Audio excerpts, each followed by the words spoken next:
नमस्कार बच्चों, आज हम हमारे 10th क्लास का एक प्रयोग करेंगे जो है एक कांच की आयताकार सिल्ली से होकर जाने वाली प्रकाश किरण के मार्ग का अनुरेखन करना, आपतन कोण, अपवर्तन कोण और निर्गत कोण को मापना और प्राप्त होने वाले परिणामों की विवेचना करना।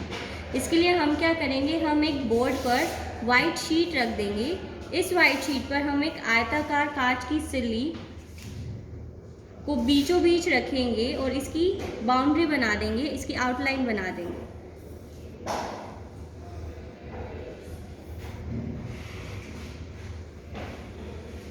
इस कांच की सिल्ली को हटाकर हम इस आयताकार शेप को नाम देते हैं हमारी A, B, C, D। अब इस A, B भुजा की ओर एक हम बिंदु लेते हैं O। इस O पर हम एक 90 डिग्री का कोण बनाएंगे जिसे हम कहते हैं हमारा अभिलंब।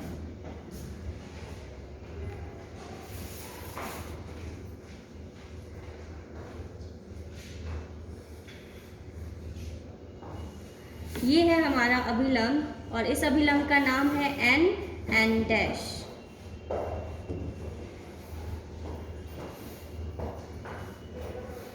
अब हम एक आपतित किरण बनाएंगे जो कि 30 डिग्री कोण पर इस बिंदु O पर गिरती है।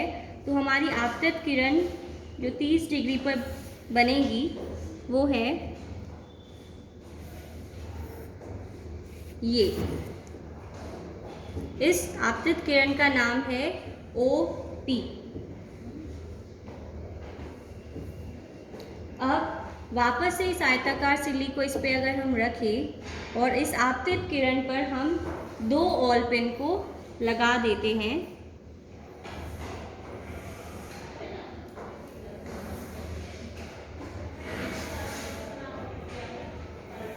अब CD की तरफ से जब हम इस आयताकार सिल्ली में से इन 2 पिनों को देखेंगे तो एक सीधी रेखा में हमें दिखते हुए 2 और पिनों को इस तरफ हमें लगाना है।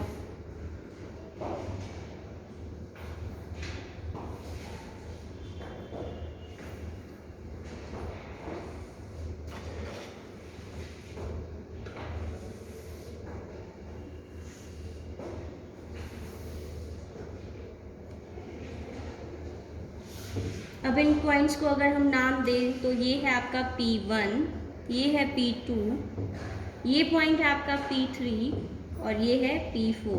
अब इन सभी पिनों को हटा दीजिए।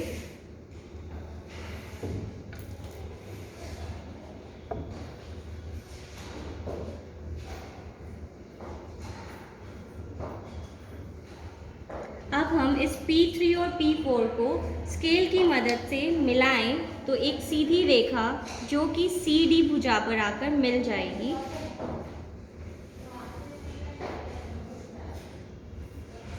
ये है आपकी बच्चों निर्गत किरण।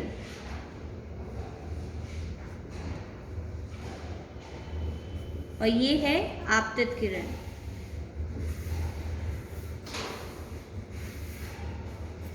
ये जो कोण बना है ये है एंगल I या फिर आपका आपतन कोण जो कि हमने लिया है हमारा 30 डिग्री का। अब इस बिंदु को हम नाम दे रहे हैं हमारा R। इस R पर भी हम एक अभिलंब बनाएंगे।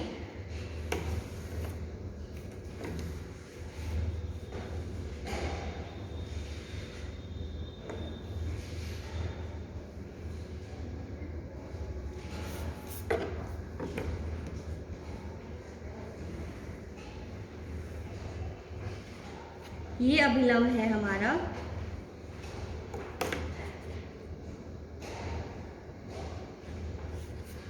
M dash. ये कोण है हमारा एंगल E जिसे हम बोलते हैं हमारा निर्गत कोण।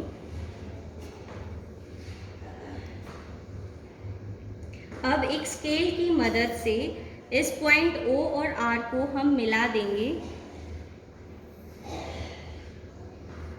अब हमारे प्रोटेक्टर की मदद से अगर हम इस कोण को मापे N डैश O R यानी इस वाले कोण को, इस कोण को आपका कहा जाता है बच्चों वर्तित कोण, अपवर्तन कोण। और ये किरण है आपकी अपवर्तित किरण।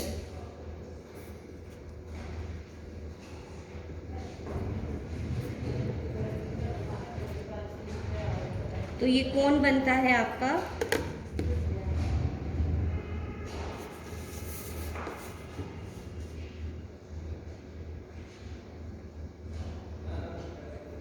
बीस डिग्री का। तो जो हमारा अपवर्तन कोण बना है वो है 20 डिग्री, यानी एंगल आर आ गया आपका 20 डिग्री का। अब आप इस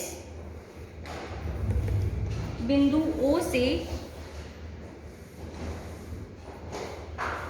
समांतर रेखा खींचेंगे अगर हम इस निर्गत किरण पर, तो हमारा ये वाला जो डिस्टेंस आएगा वो उस डिस्टेंस को बोलते हैं आपका पार्श्व विस्थापन। अगर हम यहाँ निर्गत कोण को मापे तो हमारा निर्गत कोण बनता है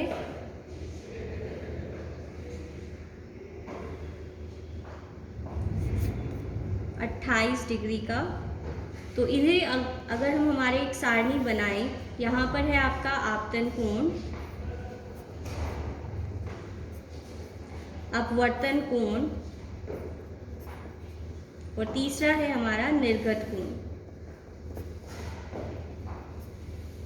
तो हमारा आपतन कोण है 30 डिग्री, अपवर्तन कोण हमारा आया है 20 डिग्री और जो हमारा निर्गत कोण है वो है 28 डिग्री का।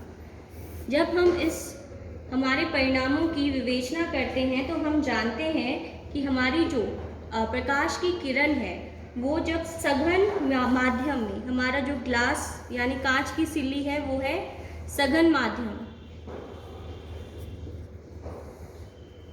और जो हवा है वो है विरल माध्यम।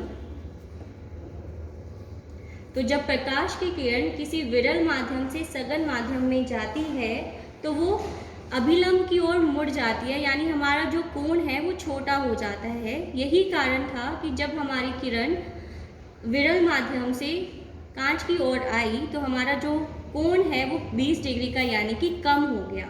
वहीं जब हमारी प्रकाश की किरण सघन माध्यम से विरल माध्यम में आई तो हमारा जो कोण था वो बढ़ गया, यानी 28 डिग्री हो गया, यानी हमारे अभिलंब से दूर हो गया।